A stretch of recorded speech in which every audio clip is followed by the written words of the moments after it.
Hello, good evening to all. Welcome to my channel Science by Gitanjali Kaushik. Today in 10th class series we will discuss the topic of biology, that is heredity. I know कि ये topic ना बहुत ही नया सा topic है 10th class students के लिए, बिल्कुल न्यू कंसेप्ट है. What is heredity? First of all, heredity actual में है क्या? There is a transfer of characters from generation to generation.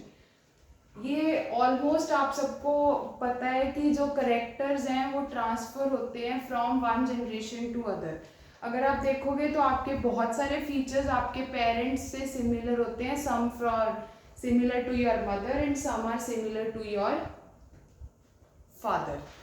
तो this is all heredity is कि एक्चुअल में है क्या, कैसे जो करेक्टर्स हैं वो ट्रांसफर हो रहे हैं, कैसे आफ्टर बर्थ, ये ड्यूरिंग द बर्थ वो क्रोमोसोम्स जो हैं वो मूव कर रहे हैं, कैसे ऐसा पॉसिबल है कि you have some of the characters of mother and some of the characters of father. तो make sure do visit my previous video जिसमें हमने पढ़ा था डिटर्मिनेशन वाला कंसेप्ट कि कैसे कैसे जो एक्स एक्स और एक्स वाई जो है वो बॉय और गर्ल में डेवलप होता है. वहीं से ये टॉपिक स्टार्ट होता है, that is heredity. Heredity actual में it is a term used for the transferring of the characters from one generation to the next generation. ऐसा टर्म, या फिर आप बोल सकते हो कि ऐसी ब्रांच ऑफ साइंस जो डील करेगी for the transfer of the characters from generation to generation. कैसे जो करेक्टर्स हैं वो आपसे आपके फादर मदर के करेक्टर आप में ट्रांसफर हो रहे हैं. हाउ इट इज पॉसिबल कि आप में बहुत सारे characters are from your mother and most of the characters half of them are from your father. तो branch of science which generally deals with the study of transfer of characters from one generation to the next generation is called heredity. अब देखो ये एक term है जो define कर रही है कि यस वो जो करेक्टर्स हैं वो ट्रांसफर हो रहे हैं from one generation to the next generation. पर दैट पैटर्न हम बोलते हैं ना कि this is the pattern of this. अब कोई भी एग्जाम्पल ले सकते हो, आप बोलते हो कि इसमें ना ये ऐसा पैटर्न बहुत अच्छा है, तो that is the pattern. Pattern means what, कि ये पैटर्न जिस फॉर्म में जो करेक्टर्स हैं वो ट्रांसफर होते हैं from one to the other generation, that pattern in biology is called inheritance pattern. Don't get confuse between inheritance pattern and heredity. Heredity is a term, actual में heredity एक term है जो define कर रहा है उस पैटर्न को जिस वजह से ट्रांसफर हो रहा है from one generation to the next generation. और inheritance pattern is the name or the definition or the term or which defines this pattern of inheritance कि यस ये पैटर्न है जिस वजह से जो करेक्टर्स हैं वो ट्रांसफर करते हैं from one to the next generation. So for heredity there was a scientist called Mendel. Mendel एक ऐसे साइंटिस्ट थे जिन्होंने ये सब चीज, ये सब फिनोमिना को डिस्कवर किया कि हाँ कुछ तो ऐसा है जो एक जनरेशन से दूसरे जनरेशन में मूव करता है. Is there any something? तो फिर उस चीज के लिए उन्होंने कुछ तो लिया ही होगा ऑब्वियसली. जब भी आप एक्सपेरिमेंट करोगे तो किसी प्लांट या किसी एनिमल पे एक्सपेरिमेंट करते हैं. तो Mendel was the first one जिन्होंने एक्सपेरिमेंट किया on garden pea plant. P plant is what, जो आप मतलब डेली बेसिस पे हम लोग घर पे यूज करते हैं ना मटर, दैट पी प्लांट. पाइसम सताइवम आप ऑलरेडी, आई डोंट नो कि पढ़ा है कि नहीं, शायद हायर क्लासेस में जब भी बायोलॉजी पढ़ोगे तो पढ़ोगे कि जब भी किसी साइंटिफिक टर्म को या साइंटिफिक जीनस स्पीशीज को लिखते हैं तो उसके लिए there is a nomenclature that is called binomial nomenclature. Binomial nomenclature के बेसिस पे लिखते हैं कि first is genus and second is species. और जीनस हमेशा कैपिटल लेटर से स्टार्ट होगा और स्पीशीज हमेशा स्मॉल लेटर से. तो पाइसम का P should be capital and sativum का S should be small. Pisum genus है, सताइवम स्पीशीज है। बस इतना याद रखो कि गार्डन पी प्लांट का साइंटिफिक नेम पाइसम सताइवम है, जिसपे मेंडल ने एक्सपेरिमेंट किया था to prove genetics. Now see, in general Mendel जब भी उन्होंने जेनेटिक्स पे एक्सपेरिमेंट किया, जब भी जेनेटिक्स को स्टडी किया, मींस हेरिडिटी को स्टडी किया, तो उसको उन्होंने 7 करेक्टर्स में स्टडी किया। But you are in 10th class, for 10th class we just discuss about the 3 characters of the pea plant which was taken by the Mendel. वैसे Mendel ने 7 characters पे एक्सपेरिमेंट किया था, but you are in 10th, that's why, because in 10th class 3 characters are sufficient to study कि कौन कौन से 3 characters थे जो मेंडल ने डिसाइड किए कि yes these are the characters on the basis of which Mendel ने ये पूरा रिजल्ट दिया कि कैसे हेरिडिटी में ये जो कैरेक्टर्स हैं वो ट्रांसफर हो रहे हैं। तो 3 कैरेक्टर्स कौन कौन थे? First is the height of the plant, second is the colour of the plant, third is the shape of the plant. और प्लांट कौन सा है? Pea plant, means height of pea, colour of pea, shape of the pea plant. See, कोई भी character जो है, Mendel ने ये सब बातें बताई कि जो भी करेक्टर्स हम लेते हैं उसके 2 कॉन्ट्रास्टिंग पेयर्स होते हैं। 2 कॉन्ट्रास्टिंग पेयर्स मतलब एक डोमिनेंट होगा और दूसरा रिसेसिव होगा। मेक श्योर ये बात प्लीज याद रखना कि जब भी करेक्टर्स को स्टडी किया गया बाय द मेंडल, तो उस करेक्टर्स में 2 contrasting pairs are there, one is dominant, other is recessive. Suppose मैंने बोला कि there is a character height of the plant, हमने एक करेक्टर लिया हाइट ऑफ पी प्लांट, तो हाइट ऑफ पी प्लांट के 2 पेयर्स बनेंगे, एक कौन? डोमिनेंट, दूसरा रिसेसिव। तो डोमिनेंट करेक्टर कौन सा करेक्टर है? What is the meaning of dominance? हम बोलते हैं ना ये बंदा बहुत डोमिनेंट है, she is very dominant, he is very dominant, आप बहुत डोमिनेट करते हो। तो dominant means the character which express themselves in every situation, मतलब कुछ भी हो जाए आसपास, उसको किसी से कोई फर्क नहीं पड़ेगा, उसने जो बात करनी है वो करेगा ही। That is dominant, means ऐसा करेक्टर जिसको किसी भी और करेक्टर से कोई फर्क नहीं पड़ेगा, वो अपने एक्सप्रेशन को एक्सप्रेस करेगा। Just see, मैंने बोला कि there is a height of the pea plant, height of the pea plant में 2 कैरेक्टर्स आए, one is dominant, one is recessive. तो डोमिनेंट कौन? टॉल, रिसेसिव कौन? Dwarf. Tall is dominant, dwarf is recessive. Means चाहे dwarf मतलब short height भी आप लिख सकते हो इसको, short height, tall height and short height. Short height चाहे प्रेजेंट हो चाहे ना प्रेजेंट हो, टॉल हाइट अपने आप को एक्सप्रेस करेगी। जब किसी पी प्लांट की हाइट टॉल है तो वो अगली जनरेशन में भी टॉल ही होगा, चाहे शॉर्ट प्लांट है चाहे नहीं है, उसको कोई फर्क नहीं पड़ रहा है कि ये करेक्टर है या नहीं है। डोमिनेंट करेक्टर समझ आया? डोमिनेंट करेक्टर वो करेक्टर है जिसको आसपास के किसी भी करेक्टर से there is no difference. Dominant character is the character which can express themselves in every situation. Then we move to the color. Same here, color में भी one is dominant, one is recessive. Green is dominant, yellow is recessive. फिर shape पे भी ऐसा ही है, round and wrinkled. Round is dominant, wrinkled क्या है? Recessive है।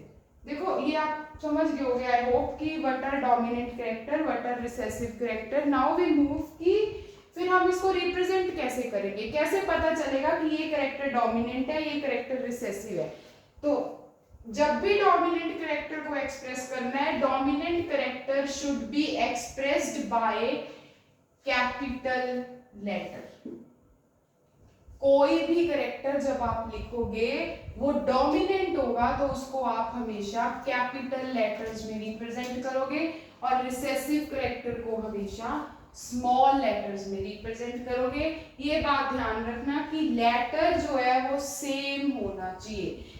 सपोज आपने टॉल के लिए कैपिटल टी लिया तो फिर ड्वार्फ के लिए स्मॉल टी, ऐसा नहीं लिखना है कि टॉल के लिए कैपिटल टी, ड्वार्फ के लिए कैपिटल डी, नो।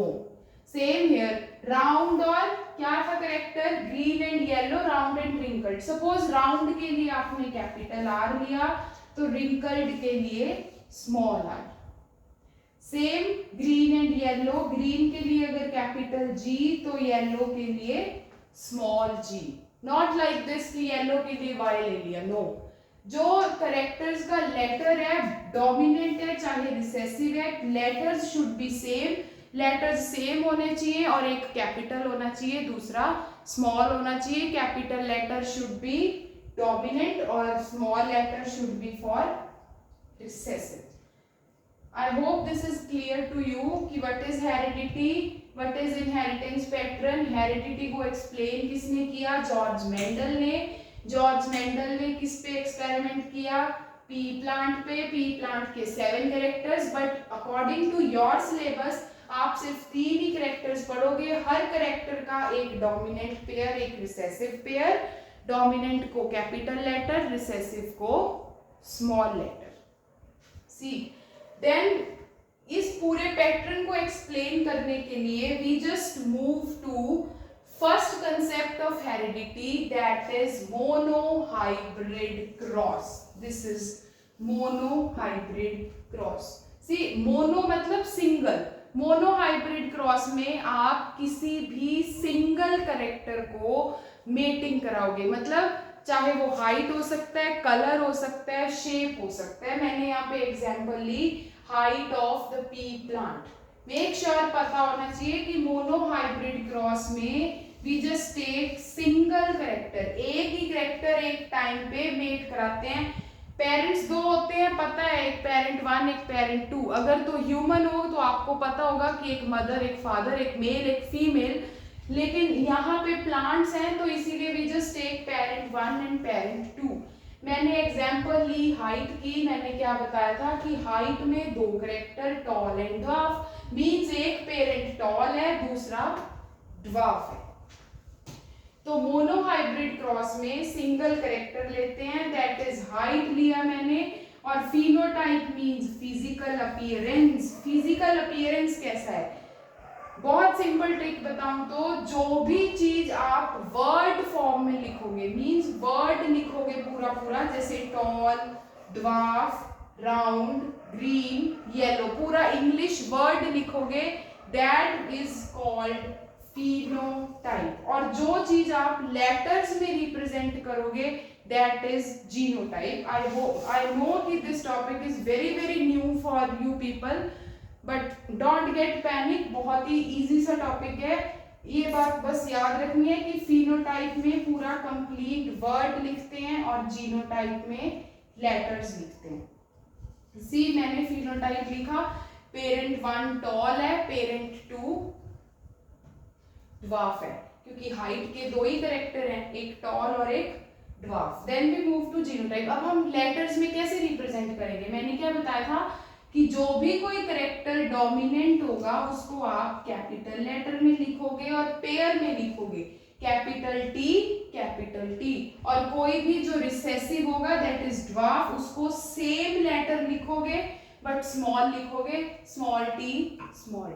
फिर आप इसमें क्रॉस करोगे कैसे, 1 2 ऐसे लिख लेना, 1 with 1, 1 with 2, 2 with 1, 2 with 2। I hope this is clear to you. मैं यहाँ पे एक ट्रिक लिख रही हूँ क्रॉस करने की, 1 with 1, 1 with 2, 2 with 1, 2 with 2, ऐसे। फर्स्ट क्या है, कैपिटल टी। उस उधर साइड से, रिसेसिव साइड से फर्स्ट क्या है, 1 with 1 capital T small T, 1 with 2 capital T small T, 2 with 1 capital T small t, 2 with 2, that is capital T small t। See this is the F1 generation। मतलब जब आपने parents को cross कराया तो जो first generation के offsprings बने वो कैसे बने, कैपिटल टी स्मॉल टी। चारों सेम ही है इसीलिए आप एक ही लिखोगे, कैपिटल टी स्मॉल टी। और मैंने अभी बताया था कि जो चीज लेटर है वो क्या है, जीनोटाइप। तो ये F1 जनरेशन का जीनोटाइप और इसका फिनोटाइप क्या होगा? क्या बताया कि कैपिटल टी डोमिनेंट है, recessive T small T recessive है। तो कैपिटल टी अगर डोमिनेंट है तो फिर इसका कोई मतलब ही नहीं है, तो फिर जो फिनोटाइप बनेगा वो टॉल बनेगा। I hope this is clear to you.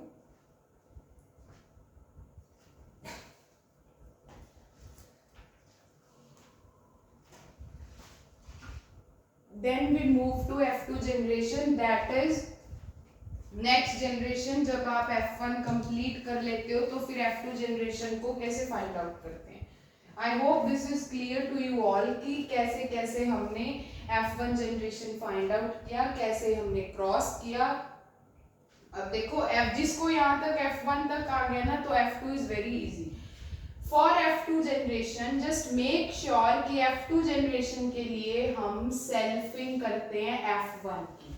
I hope this is clear to you कि what is the meaning of selfing. Selfing मतलब आपस में ही मल्टीप्लाई करना। जो आपका F1 जनरेशन आया, F1 जनरेशन क्या आया था? कैपिटल टी स्मॉल टी, उसको उसी के साथ सेल्फ मल्टीप्लाई करना है। Means capital T small T को multiply with capital T small T. And same here, same trick वही वाली, 1 + 1, 1 + 2, 2 + 1, 2 + 2. See, it is 1, it is 2, it is 1, it is 2. Capital T with capital T, capital T with small t, small t with capital T, small t with small t. See, these are the genotypes. जितने भी letters लिखोगे वो क्या होंगे? Genotypes. जितने भी words लिखोगे वो क्या होंगे? फिनोटाइप्स। अब फिनोटाइप देखो क्या होगा, ये भी कैपिटल टी है, ये भी कैपिटल टी है, दोनों ही डोमिनेंट है, मींस टॉल। ये कैपिटल टी, ये स्मॉल टी। जब तक कैपिटल टी प्रेजेंट है, स्मॉल टी का कोई एक्सप्रेशन नहीं आता, मींस ये भी टॉल। अब यहाँ पे भी कैपिटल टी प्रेजेंट है, मींस स्मॉल टी का नो एक्सप्रेशन, तो ये भी टॉल। फिर लास्ट में स्मॉल टी मतलब दोनों ही रिसेसिव हैं, डोमिनेंट कैरेक्टर है ही नहीं। जब क्लास में टॉपर नहीं होते तो फिर जो बैक बेंचर्स होते हैं वो टॉपर बनते। आई एम नॉट प्रमोटिंग कि हाँ बैक बेंचर्स नहीं कुछ करते हैं, but this is only the way to get you understand कि क्या होता है। स्मॉल टी में नो डोमिनेंट कैरेक्टर मींस जो आपकी क्लास में कोई भी ऐसा स्टूडेंट जो डोमिनेट कर रहा है, अगर वो ही नहीं है तो फिर जो नहीं बोलता शायद वो बोलने लगता है। This is the phenomena. Small T में डोमिनेंट कैरेक्टर नहीं है तो मींस ये ड्वार्फ है। I hope this all is clear to you. Then we move to the ratio. Ratio में देखो क्या है, ये हम जीनोटिपिक रेशियो नहीं करते हैं because it is not in your up to the mark for you, because you are in 10th now. जब भी आप कभी हायर स्टडीज में जाओगे तो फिर बायो पढ़ोगे, then you move to that genotypic. But हम सिर्फ फिनोटाइप की बात करेंगे। फिनोटाइप क्या है? वर्ड फॉर्म है। वर्ड कौन कौन है? 3 ही तो है, मतलब 4 टाइप के हैं, लेकिन कैरेक्टरिस्टिक्स तो 2 ही है, 1 इज टॉल, 1 इज ड्वार्फ। तो राइट डाउन है टॉल रेशियो ड्वार्फ। कितने टॉल? 3 टॉल। और कितने dwarf? 1 dwarf. Ratio is 3:1। I hope this is clear कि हेरिडिटी है क्या, इनहेरिटेंस पैटर्न है क्या, मेंडल ने कैसे कैसे एक्सपेरिमेंट किया, कौन सा प्लांट चूज किया, कितने करेक्टर्स चूज किए, डोमिनेंट करेक्टर क्या है, रिसेसिव करेक्टर क्या है, ठीक है, कैसे हम डोमिनेंट और रिसेसिव को रिप्रेजेंट करते हैं। और फिर फर्स्ट कंसेप्ट था मोनोहाइब्रिड क्रॉस का, कि जब हम 2 पेरेंट्स को आपस में क्रॉस कराएंगे but at a time single character लेते हैं, that's why they called monohybrid cross. Single character at a time. और फिर मोनोहाइब्रिड क्रॉस में एग्जाम्पल इज ऑफ हाइट, एक टॉल और एक ड्वार्फ। कैसे आप F1 जनरेशन फाइंड करते हो, कैसे जीनोटाइप लिखते हो, फिर आप F2 पे मूव करते हो, then we move to the ratio. I hope this is clear to you all. Do visit my previous videos, subscribe my channel, like the videos. Thank you so much.